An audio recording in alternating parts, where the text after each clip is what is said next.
Esta homilía llega a ustedes a través de Radio Claret América. El Instituto Bíblico Claretiano de las Américas presentan Poniendo el Evangelio en Práctica con el Padre Manuel Villalobos, un programa para aprender a amar a Dios sin miedo. Iniciamos. Muy buenos días, hermanos y hermanas. Gracias por escucharme. Estamos ya celebrando el segundo domingo de Cuaresma. Esta reflexión será para el día 16 de marzo. Y antes de comenzar esta reflexión, me gustaría que hiciéramos un momento de silencio, de oración. Y la verdad que me entristece mucho la salud del Santo Padre. Y me gustaría invitarles a que pidiéramos por él, que Dios le restablezca, le dé salud, para que nos vaya guiando, nos vaya enseñando el valor del Evangelio, la propuesta de Jesús.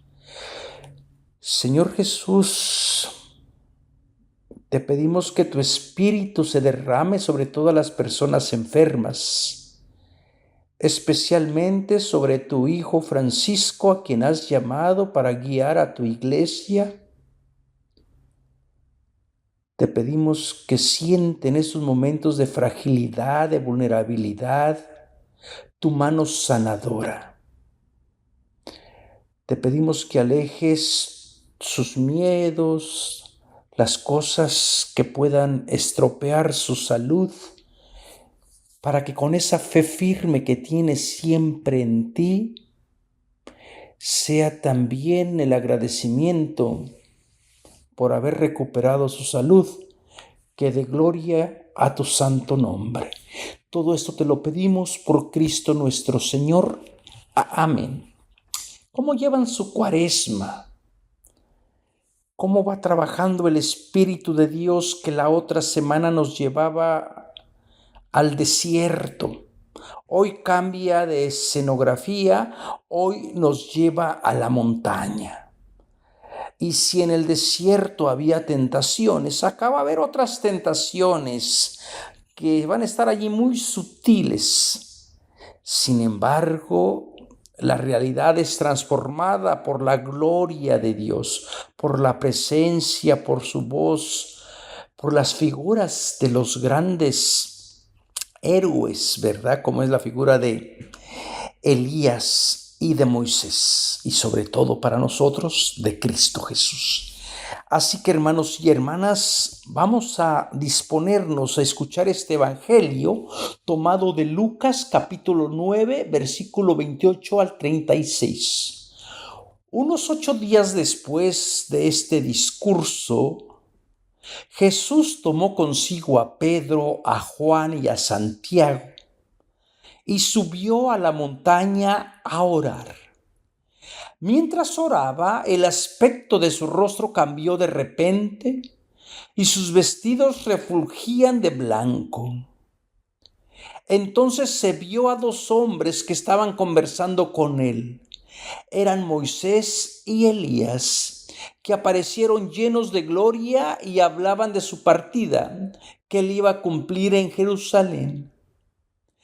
Pedro y sus compañeros se caían de sueño, pero se espabilaron y vieron su gloria y a los 2 hombres que estaban junto a él.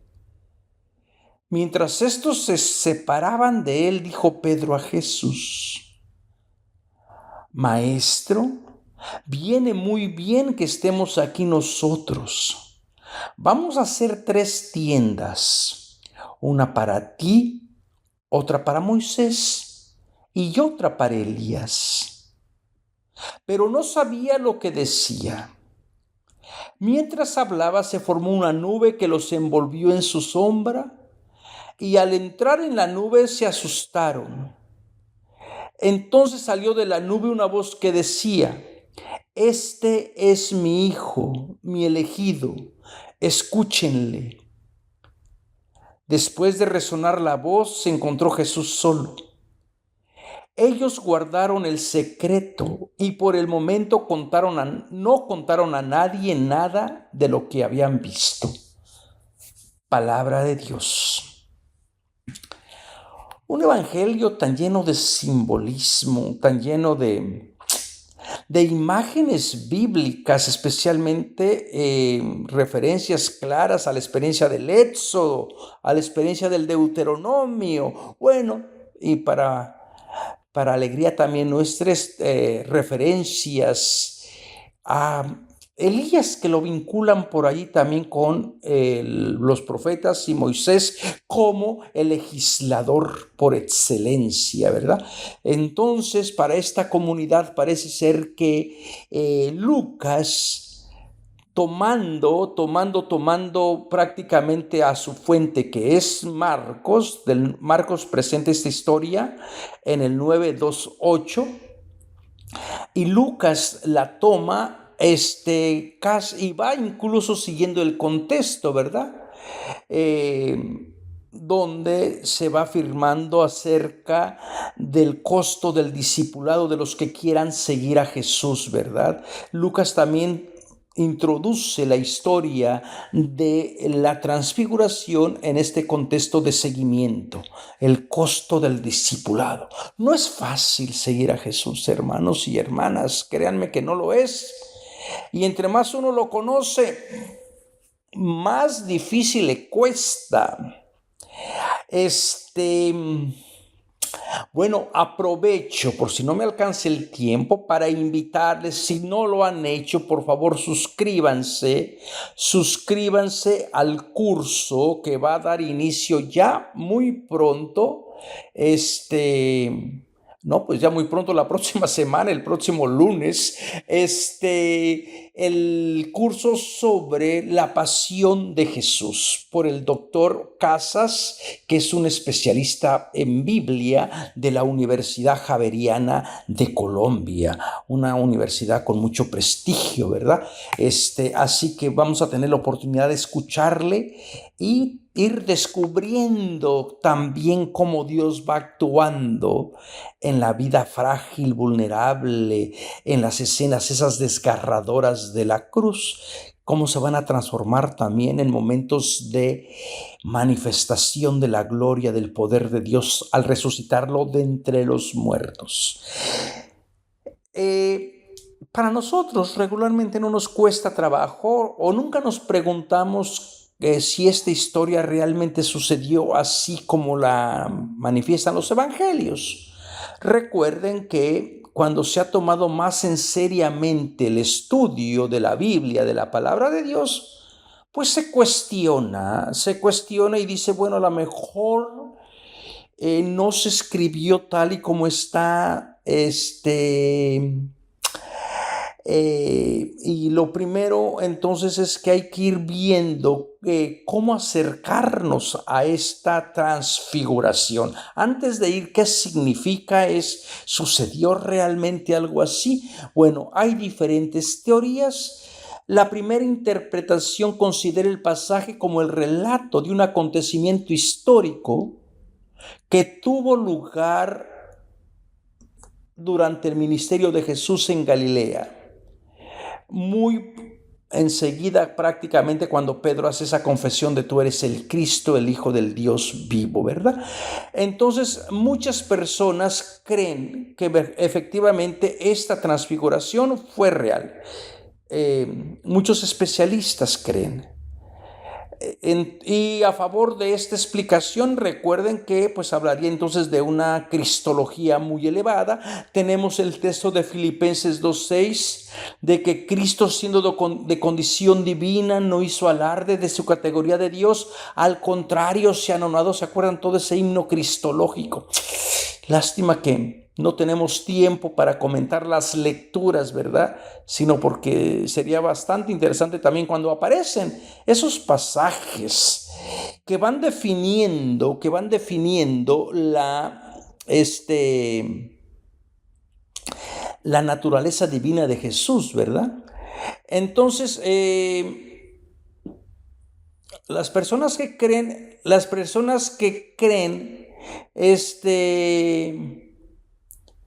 que este evento sucedió, bueno, no se tienen que explicar nos tienen que explicar ¿Cómo se explica la voz que sale de la nube? ¿Cómo interpretar la aparición de Moisés y Elías? ¿Para qué? ¿O cómo la conocería Jesús, verdad? ¿Qué hacen esos personajes allí si realmente es Jesús el que se transfigura? Bueno, todas las hipótesis son válidas, son acercamientos. Por eso el estudio de la palabra de Dios nos tiene que ayudar a ser humildes, porque no tenemos la certeza. Nos movemos en fe y lo único que podemos es preguntarle al texto bíblico, ofrecer hipótesis y quedarnos con aquella que pueda ser la que nos va a nutrir nuestra fe. Entonces, otros creen que esta historia de la manifestación de Dios, de la epifanía de Dios, de la transfiguración de Dios, fue realmente una visión o una experiencia interna que tuvieron los tres discípulos, Pedro, Santiago y Juan, y que la reflejaron. O sea, realmente es una experiencia espiritual que estos tuvieron, la compartieron con su comunidad y la gente la puso, los evangelistas la pusieron por escrito. Y yo siempre me pregunto cómo hablar de Dios con un lenguaje humano, ¿verdad? Y a veces usamos imágenes, usamos metáforas para expresar quién es Dios, cómo Dios trabaja y cómo Dios actúa.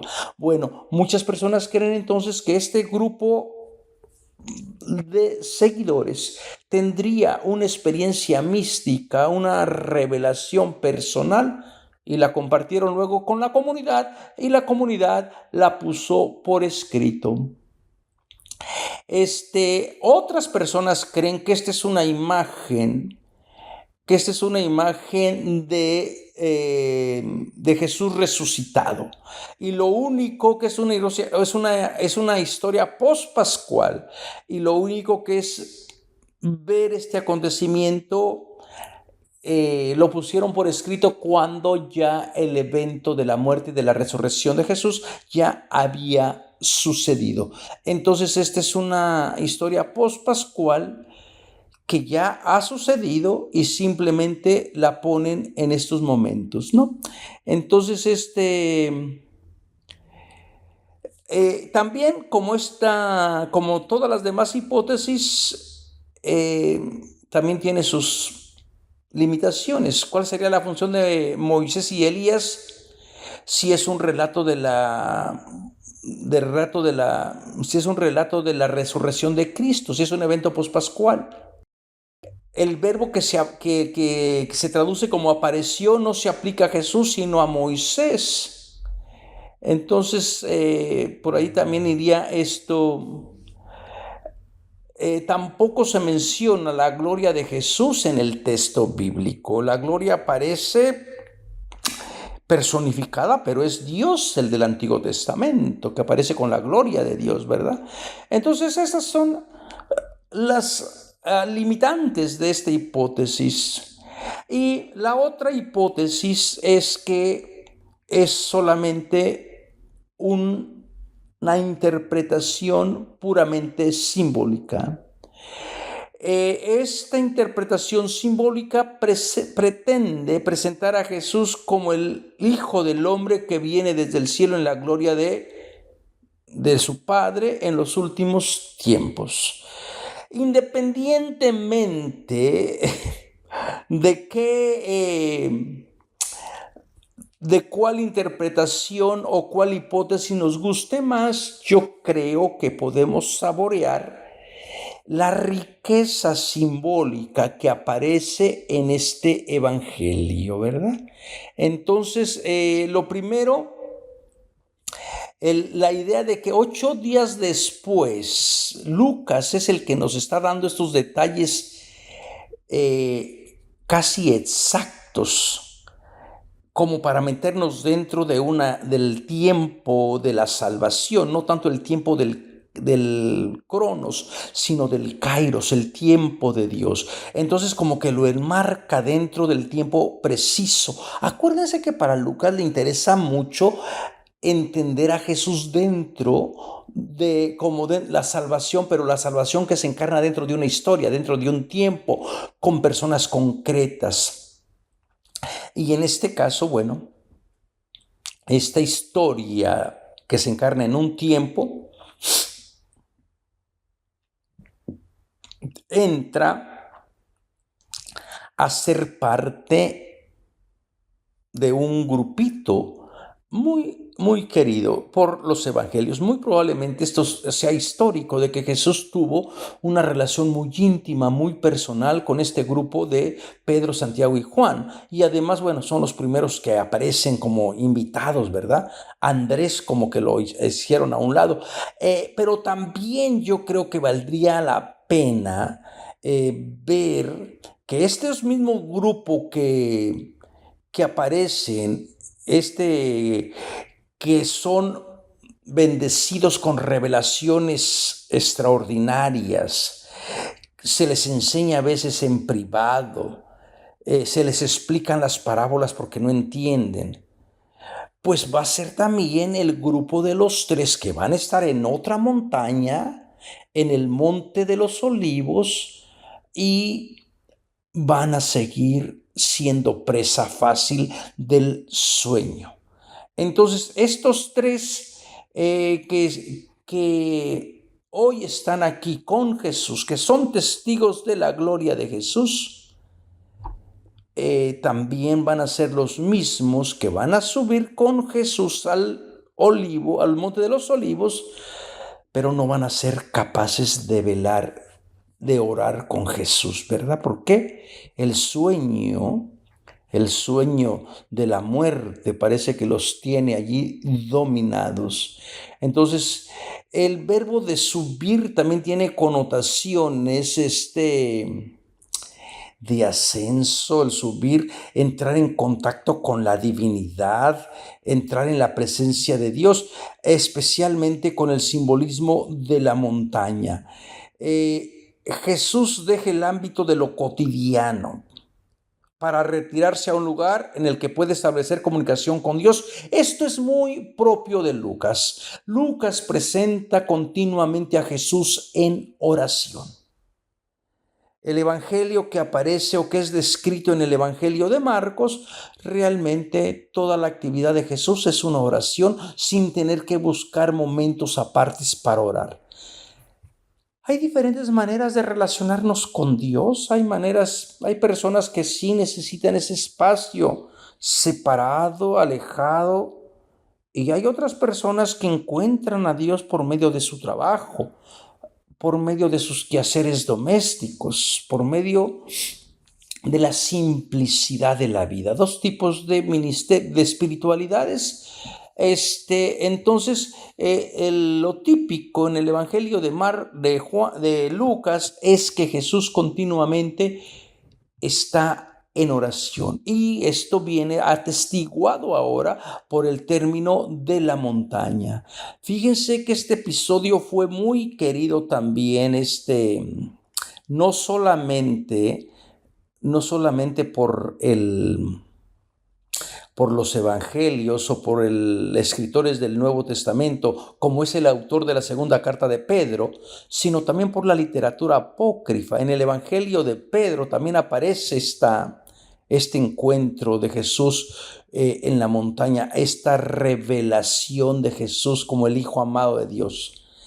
Y de verdad que es imponente. Si ustedes, si no han tenido la oportunidad de ir donde la tradición conserva o que celebra este encuentro de transfiguraciones en el Monte Tabor, cuando uno sube al Monte Tabor, de verdad que tienes una vista preciosa de todo este valle. Y bueno, y además, pues como todos los sitios para los creyentes, para las personas de fe, pues muy especiales, ¿no?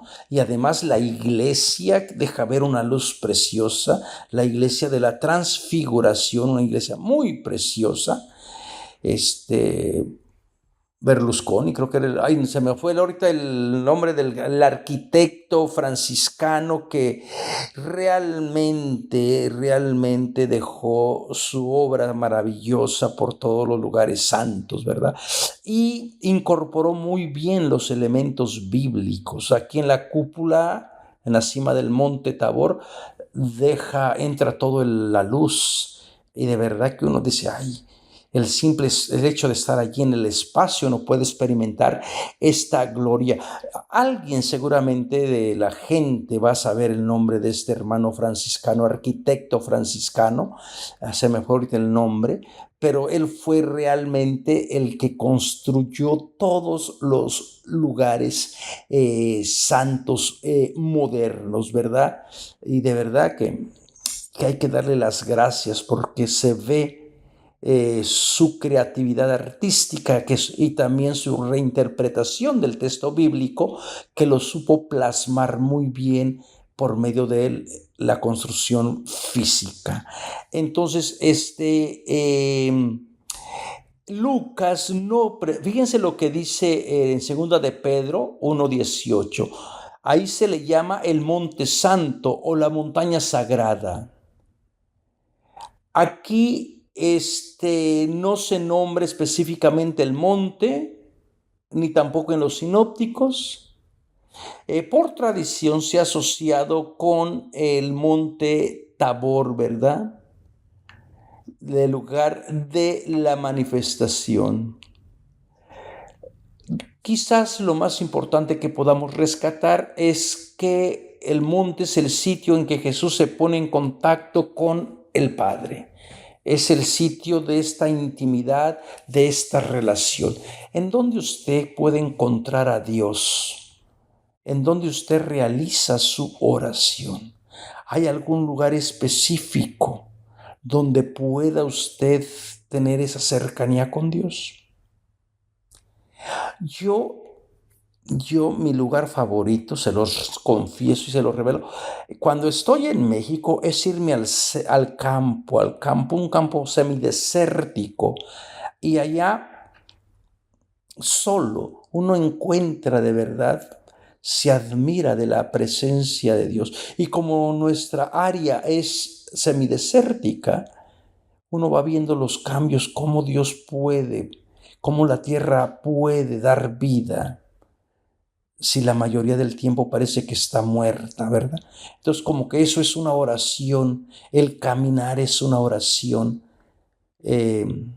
La iglesia también es una oración, aunque, como yo le digo, para mí mi espiritualidad es encontrar a Dios en su creación, en todas las personas. Habrá gente que sí necesite estos lugares reservados exclusivamente para la oración. Entonces, acuérdense, se sube al monte a orar, muy a la manera de Moisés también, ¿verdad? Y esto es lo característico también del Evangelio de Lucas, la oración. ¿Cómo es tu oración? Yo creo que no debemos de descuidar este aspecto importante de la oración. Y en estos momentos podemos solidarizarnos, mostrar nuestro amor pidiendo a Dios por la salud del Santo Padre. No sé, a mí sí me llena de tristeza que esté enfermo. Ya tiene casi 20 días, creo que fue desde el 13 de febrero, y que no mejore. Escuché por ahí un video de su voz, se oye bastante frágil, bastante vulnerable, con mucha fe también. Pero sí quiero pedirles a todos ustedes que sigamos en oración por el Papa, para que Dios lo deje vivir, para que vaya conduciendo su iglesia. Papa Francisco, estás haciendo un trabajo muy bueno. Nos estás mostrando una iglesia pobre, humilde, sencilla. Y también me llena de tristeza que otros hermanos casi que se alegran porque está así un cardenal por acá, no quiero decir el nombre para no meterme en problemas, casi dijo que ya estaba al borde de la muerte, que ya se estaba muriendo, que ya era cuestión de días. Pues hay gente que ya está pensando a ver quién va a ser el próximo, haciéndose campaña. Yo creo que tenemos que tenerle respeto o amor al Santo Padre. Bueno, la oración que puede transformar vidas, así como transformó el rostro de Cristo, su aspecto cambió, así también transforme el cuerpo del hermano Francisco para que nos siga ayudando a conocer y amar al Dios de la misericordia. Fíjense cómo la oración transforma. La oración que sale del corazón es capaz de mover a las personas. Mientras que estaba orando, el aspecto, su rostro, se hizo distinto. No usa aquí va a ser muy importante el cambio. Dice que se hizo distinto. Evita la palabra cambio. Utiliza un verbo para decir que fue o se hizo diferente, que es el egeneto. Entonces, el verbo egeneto es igual a se hizo. La cara, el rostro de nuestro Señor se hizo diferente. Marcos utiliza la palabra metamorfote, de donde viene metamorfosis, que se traduce como se transformó o se transfiguró. Muy probablemente la audiencia de Lucas, que es una audiencia más helénica, que conoce mucho de los mitos donde ciertos personajes cambiaban y utilizaban la palabra metamorfosis. Entonces, en esos mitos griegos, de la cultura griega, que hablan de la metamorfosis de estos personajes, Lucas trata de evitarle. Por eso no habla de metamorfosis, sino habla de que se hizo transparente, el rostro cambió, pero no con este lenguaje que emplea Marcos, para que sus oyentes no estén pensando, bueno, ¿qué hay de extraordinarios? Y muchos de nuestros héroes también cambian, se transforman, ¿verdad? Y Lucas más bien parece que está haciendo mención a la experiencia de Moisés que sube al monte Sinaí, y también allí en Éxodo 34, 29, se nos habla de que Moisés, cuando sube al monte Sinaí, tenía radiante la cara de haber hablado con el Señor. Muy probablemente esta sea una referencia que Lucas esté trayendo desde el hecho o del episodio del Sinaí. Casi coinciden mucho las palabras. Tu oración te transforma. Si la oración no transforma, hay que cuestionar la oración. Si la oración no es capaz de hacerte humildes, hacerte más humano, más compasivo, pues a lo mejor esa oración solamente dirían, Mateo especialmente, es para que practicar las obras de piedad delante de la gente y que los vea. Tú, en cambio, cuando hagas oración, entra en tu cuarto en silencio, y tu Padre que ve el silencio. Porque hay mucha gente que ora muy bien, públicamente ora muy bien, de verdad uno se queda maravillado. En cambio, habremos otros que pues, nos ponemos nerviosos a la hora de hacer la oración.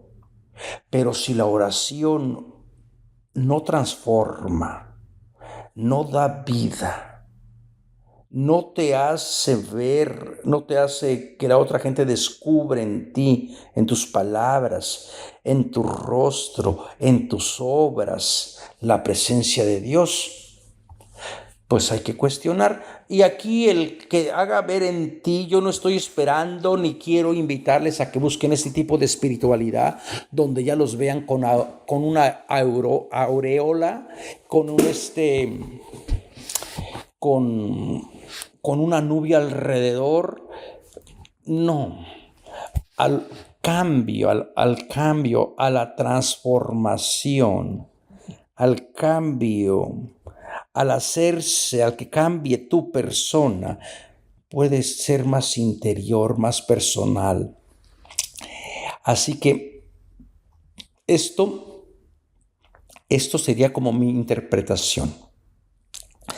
Y esta cara de Jesús, este rostro santo de Jesús que cambia, también va a ir con el vestido. Y sus vestidos refulgían de blanco. Marcos por ahí tiene que decía que como ninguna persona en la tierra puede blanquear, casi como que anunciando el jabón, ¿verdad? Compre el jabón, el detergente, y puede blanquear su ropa. Bueno, aquí no es tanto esta idea, es el vestido es una extensión de la personalidad. Yo por allí he escrito algo acerca del vestido en tiempo de Jesús, ¿verdad? En este último libro que escribí. Entonces, el vestido como extensión de la personalidad. El cambio de Jesús es radical. No solamente cambia interiormente, cambia exteriormente, de tal manera que todo mundo lo puede ver.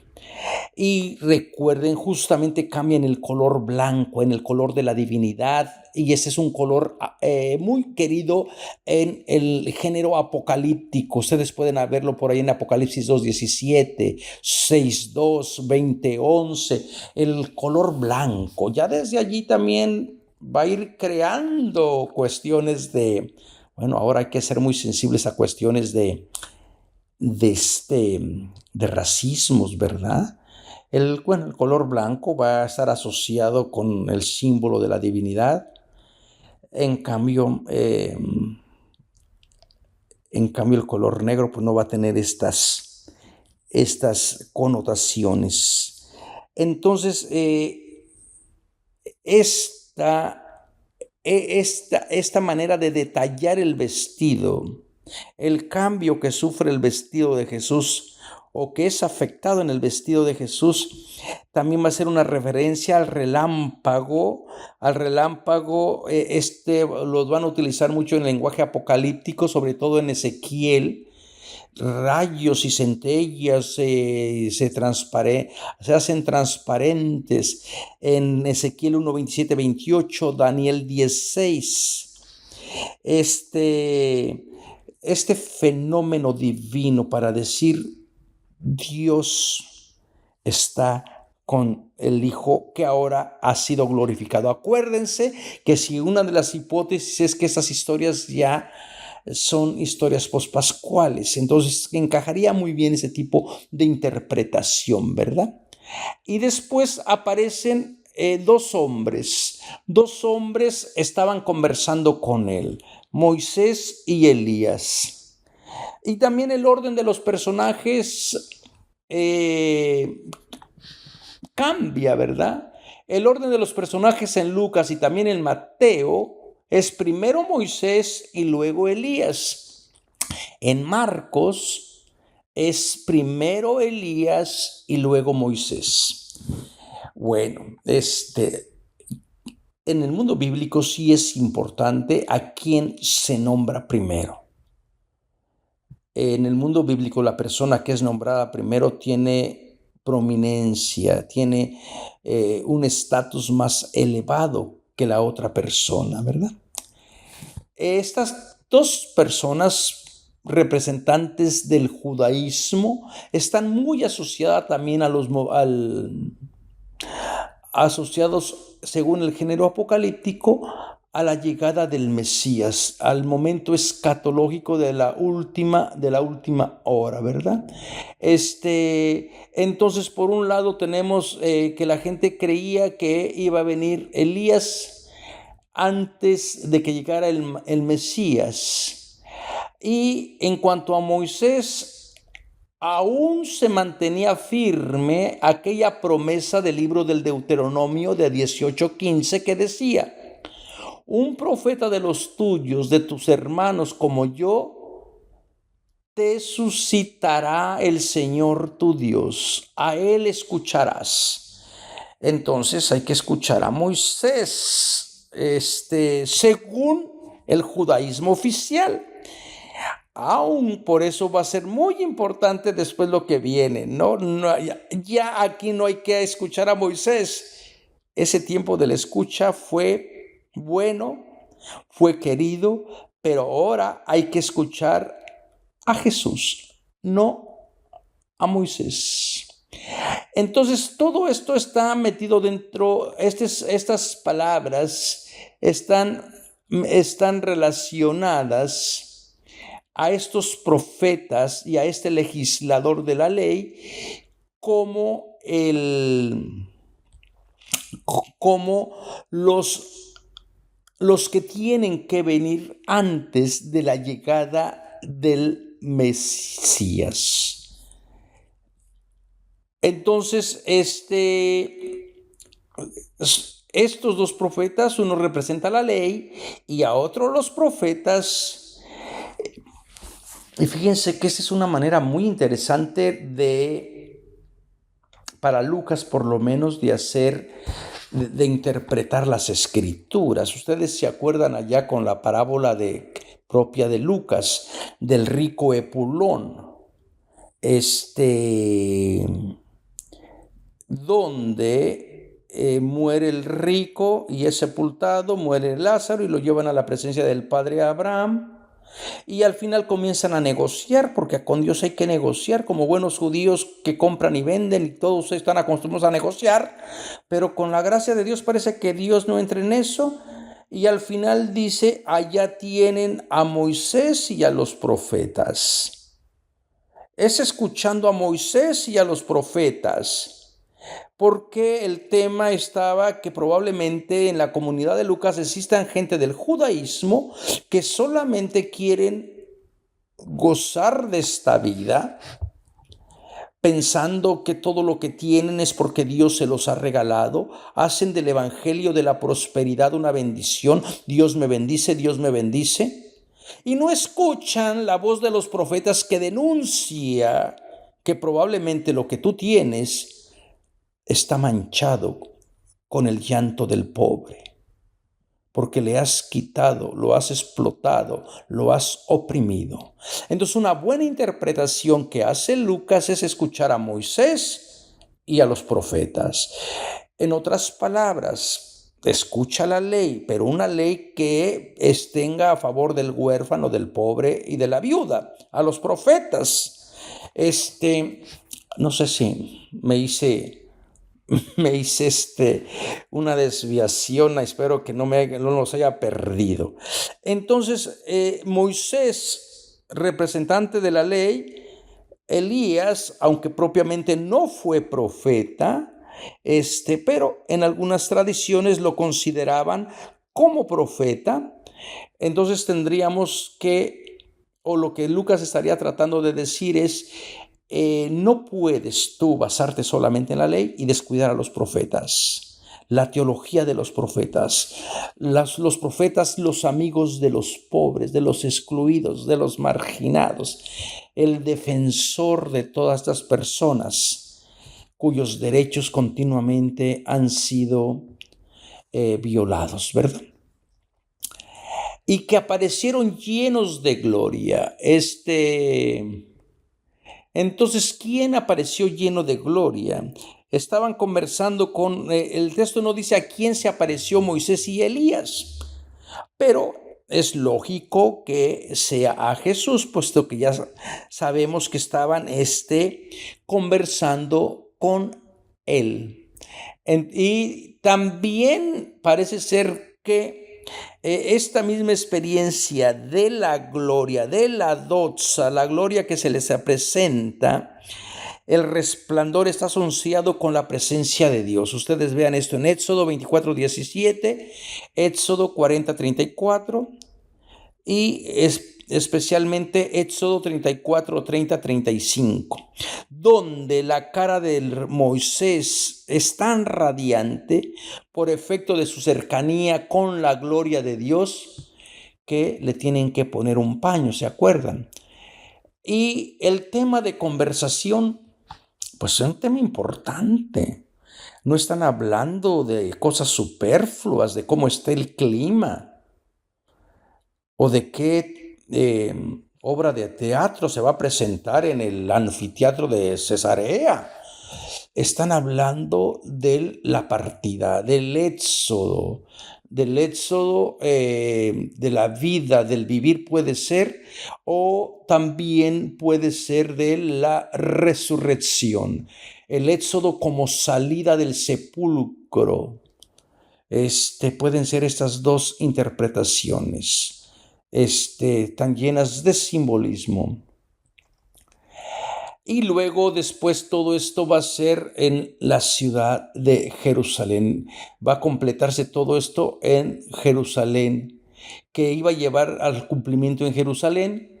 Jerusalén entonces no es solo la ciudad que mata a los profetas, sino también es la ciudad que le da cumplimiento a las escrituras. Mientras tanto, los otros se caían de sueño, estaban como que no los cambiaba nadie, ¿verdad? Pero también son bendecidos con la gloria. Vieron la gloria y descubren a los personajes más queridos del judaísmo oficial. Así que Pedro, representante de este judaísmo oficial, le cuesta trabajo dejar sus privilegios, su nacionalismo, y comienza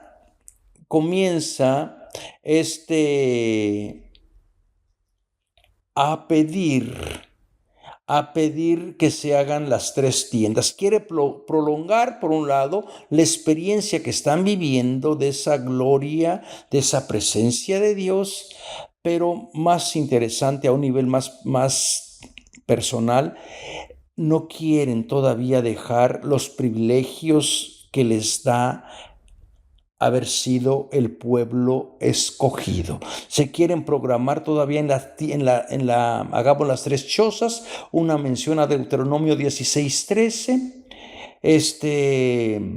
quieren seguir prolongarse como el pueblo elegido, como el pueblo que Dios ha escogido. Y por eso quieren hacer las cosas, una para ti, otra para Moisés, otra para Elías. Pero no sabían lo que estaban hablando. Lucas dice que hablaban por temor, por miedo. Marcos dice que estaban llenos de temor, de miedo. Lucas elimina esa nota, simplemente dice que no sabía lo que estaban hablando. Y qué bueno que son interrumpidos en estas luchas de poder, de querer quedarse en el puesto, de prolongarse a seguir estableciendo esta teología nacionalista del judaísmo nacionalista. Se escucha la voz, se forma la nube. Y inmediatamente hay que interpretar esa nube en el sentido de la presencia de Dios. La nube que sale en la tienda del encuentro. Y hay infinidad de referencias en el mundo bíblico del Antiguo Testamento donde la nube está asociada a Dios, a la divinidad. Y los envolvió con la nube. No se sabe, no está claro a quién envolvió con la nube, con la sombra. ¿Quién entró a la nube? Esto es importante. Entró Pedro, Santiago y Juan, entró Jesús. Parece ser que el problema aquí es que estos que vienen del judaísmo quieren prolongar esta experiencia, pero parece ser que no están dispuestos a descubrir, bajar de la montaña y descubrir a una multitud que tiene hambre, que esté enferma, porque eso es lo que les espera. Ellos quieren mantenerse en este ámbito de perpetuar la presencia de Dios. Se asustan y ahora sí se asustan. Pues no sabía lo que decían. Y salió de la nube una voz que decía: este es mi hijo. Y tenemos que subrayar que la voz no se dirige al propio Jesús. La voz se dirigió a Jesús en su bautismo, pero aquí no se dirige a Jesús. Aquí se dirige a Pedro, Santiago y Juan, que quieren seguir escuchando a Moisés y a Elías porque vienen del judaísmo tradicional. El tiempo de Elías y de Moisés ha pasado. Es tiempo de escuchar al Hijo de Dios, a Jesús, al elegido. Y también se me ha pasado la hora. Es tiempo, hermanos y hermanas, de escuchar solamente a Cristo Jesús. Hay muchas personas que quisieran o que piensan que ellos hablan de parte de Dios cuando en realidad sus obras dicen lo contrario. Solamente escucha a Cristo Jesús, al Hijo amado, que tiene el poder de venir a tu vida y transformarte. Muchas gracias. Nos vemos la próxima semana. Para las personas que me están preguntando acerca del diplomado que yo les prometí, escriban, vayan a www.ibicla.org, pónganse en contacto con nosotros, y las personas que quieran solicitar una beca para estudiar el diplomado con nuestro instituto, los vamos a considerar. Que tengan muy buen día, que Dios les cuide, que Dios les bendiga y que les haga ver la gloria de Dios en cada momento. Los invitamos a escuchar más programas de crecimiento espiritual y emocional en radioclaretaamerica.com y a seguir en YouTube a la Escuela Bíblica Claretiana de las Américas. Visite ibicla.org.